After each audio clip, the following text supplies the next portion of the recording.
আজকে শুক্রবার দিন ইনকিলাব মঞ্চের মুখপাত্র জাবের, ওসমান হাদির বন্ধু এবং তাদের সহকর্মীরা মিলে রাস্তায় আন্দোলন করেছে।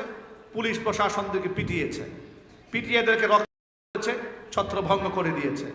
আমার প্রশ্ন হচ্ছে, তারা তো অন্য কিছু দাবি করে নাই, তারা শুধু একটাই দাবি করেছে যে হাদি হত্যার বিচার চায়। আপনারা বিচারটাও করবেন না, বিচার চাইলে আপনারা তাদেরকে উল্টা পিটাবেন।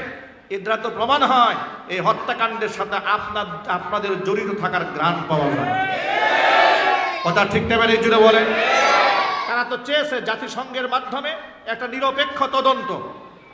আপনারা তদন্তের মধ্যে ভয় পাচ্ছেন কেন? ওসমান হাদির খুনিদেরকে ধরার ক্ষেত্রে একটা সঠিক তদন্ত হবে, সেই তদন্তের প্রতি আপনাদের এত ভয় কেন? আপনাদের ভয় এবং যারা বিচার চায় তাদের প্রতি আপনার আক্রোশ দেখে মনে হয় ডাল মে কুচ কালা হয়। তবে মনে রাখা উচিত, ছল ছাতুরি করে অন্ততপক্ষে এই দেশে বাঁচা সম্ভব না। খুনি হাসিনা 16 বছরে এত মেকানিজম করেও টিকতে পারে নাই, আপনারাও টিকতে পারেন নাই, টিকতে পারবেন না। বিচার কিন্তু আপনাদের হবে একদিন এই মাটিতে ইনশাআল্লাহ। আরে ইনসাফ তো কায়েম হয় নাই বাংলাদেশে, ইনসাফ কায়েম হয় নাই।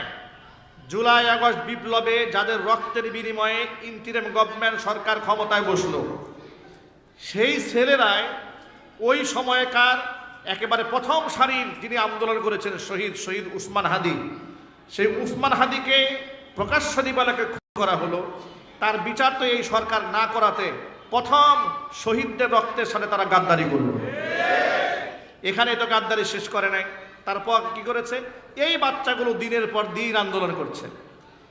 আমি জিজ্ঞেস করতে চাই, এখানে দলমত নির্বিশেষে সকলেই বলেন তো, রাষ্ট্রের প্রচন্ড মেধাবী এই ছেলেটা যে দিনের বেলায় ভর দুপুরে তাকে খুন করা হলো মাথার মধ্যে করে, তার বিচার হওয়ার দরকার আছে না নাই? আরো জোরে বলেন। আজ পর্যন্ত আসামি ধরা পড়লো না কেন? আপনার আমার ট্যাক্সের টাকায় এই দেশের প্রশাসন চলে, পুলিশ চলে, আর্মি চলে, বিজিবি চলে, ডিবি চলে, এনএসআই চলে, ডিজিএফআই চলে, আমাদের টাকায় চলে। কথা বলতে হবে, ঠিক কিনা বলে? তা আমাদেরকে খুন করলো, আসামি ধরা পড়ে না কেন? গোয়েন্দা বিভাগের কাজটা কি? প্রশাসনের কাজটা কি? প্রকাশ্য দিবালোকে দিনের বেলায় একটা মানুষ আউট হয়ে যাবে, রাষ্ট্র খুঁজে পাবে না। এটা স্বাধীন রাষ্ট্র, এটার নাম দেশ। প্রিয় ভাইরা আমার, এসব হচ্ছে গণতন্ত্রের কুফল। গণতন্ত্র দিয়া পৃথিবীর কোনো জায়গায় শান্তি হয় নাই, হবেও না কিয়ামত পর্যন্ত। শান্তি যদি জমিনের মধ্যে কায়েম করতে চান, ইসলাম ছাড়া বিকল্প কোনো রাস্তা নাই। এই জন্য আমাদের এক কথা আমরা বলি, বাংলার জমিনে আমরা কোরআনের শাসন দেখতে চাই। আপনারা দেখতে চান? কারা কারা দেখতে চান? হাত দেখি তো ভাই। মাশাআল্লাহ, আল্লাহ কবুল করেন, জোরে করেন আমিন। এছাড়া বিকল্প কোনো রাস্তা নাই। কিসাসের আইন বাস্তবায়ন করতে হবে, হুদুদের আইন বাস্তবায়ন করতে হবে। চুরি করলে হাত দিতে হবে, যদি কেউ খুন করে খুনের বদলায় দিতে হবে।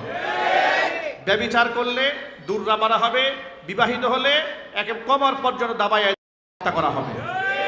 ইসলামে যেমন নসিহত আছে, ইসলামে রাষ্ট্র ঠান্ডা করার জন্য কঠোর আইনও আছে। আপনারা দেখবেন এই সমাজে কিছু লোকেরা শরঈ আইনকে খুব ভয় পায়। শরঈ আইনকে ভয় পাবে চোর, ভয় পাবে ডাকাত, ভয় পাবে খুনি, লম্পট এবং বদমাশেরা। কোনো মুসলমান, কোনো ইমানদার, কোনো তাকওয়াবান ব্যক্তি তো শরঈ আইনে ভয় পাওয়ার কথা নয়। আপনারা শরঈ আইনকে ভয় পান? শরঈ আইন মানে আল্লাহর আইন। শরঈ আইন মানে কি? কোনো মুসলমান তার অন্তরে ঈমান আছে, সে কি আল্লাহর আইনে ভয় পাবে? সে তো আল্লাহর আইনের প্রতি ঈমানে নেই, মুসলমান হয়েছে। যারা আল্লাহর আইনের প্রতি ভয় আছে, কি মুসলমান হতে পেরেছে? না, সে মুসলমান হতে পারে না, সে মুনাফিক। সে কি? মুনাফিক।